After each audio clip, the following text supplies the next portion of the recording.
Now let's discuss a question from the topic government policies and interventions and issues arising out of their implementation. So the question is, do you agree with the idea of uniform civil code as secular civil code? Justify your answer. So let's discuss the question. The idea of a uniform civil code, simply called UCC, seeks to replace personal laws based on religious scriptures and customs with a common set of laws governing every citizen irrespective of their religion. So, let's discuss constitutional basis. First point, Article 44 of the Directive Principle of State Policy in the Indian Constitution advocates for a UCC for all citizens. It aims to unify and integrate the country by ensuring that all citizens are treated equally under the law, irrespective of their religion. Second point, Article 14 guarantees the right to equality before the law and equal protection of the laws, which supports the idea of a UCC as it promotes uniformity in legal matters.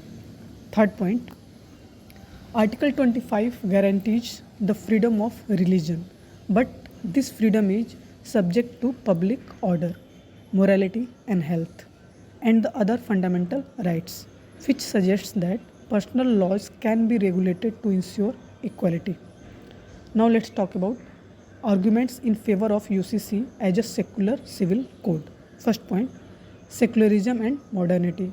A UCC aligns with the idea of a modern secular state where the law is separate from religion, ensuring that personal religious beliefs do not interfere with public law. Second point, ensures equality. A UCC would provide equal legal protection to all citizens, eliminating gender and religious biases present in personal laws. Third point, strengthens national unity. By applying a common set of laws to all citizens, a UCC could reduce the fragmentation of society based on religious lines, fostering national integration. Fourth point, simplifies the legal system. A single set of laws would simplify the legal system, making it easier for citizens to understand and follow, and for courts to adjudicate. Fifth point, promotes gender justice. Personal laws often discriminate against women. A UCC could ensure gender equality in matters of inheritance, marriage, and divorce. Now let's talk about arguments against UCC as a secular civil code. First point, religious freedom concerns. Critics argue that a UCC could infringe upon the religious freedoms guaranteed under Article 25 by forcing a homogenized set of laws on diverse religious communities.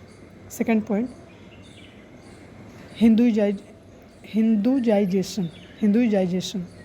India's cultural and religious diversity makes the application of a single set of laws challenging, potentially leading to unrest among minority communities who feel their customs and traditions are under threat. Third point, judicial overreach.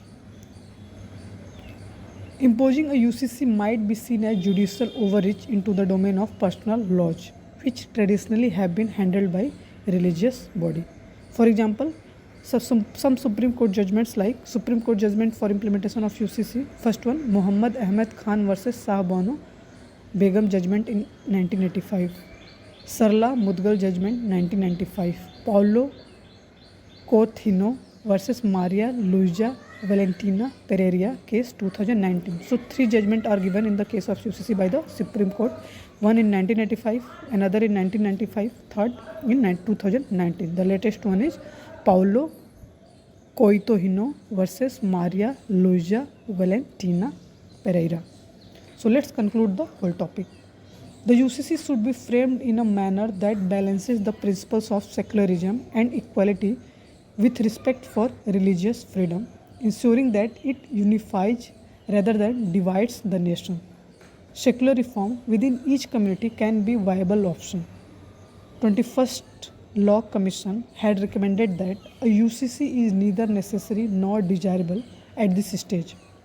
Government must take a piecemeal approach in removing the gender disparities in matters of marriage, divorce, inheritance, or personal laws. Government must restrain implementing all aspects in single legislation. So this is all about this question.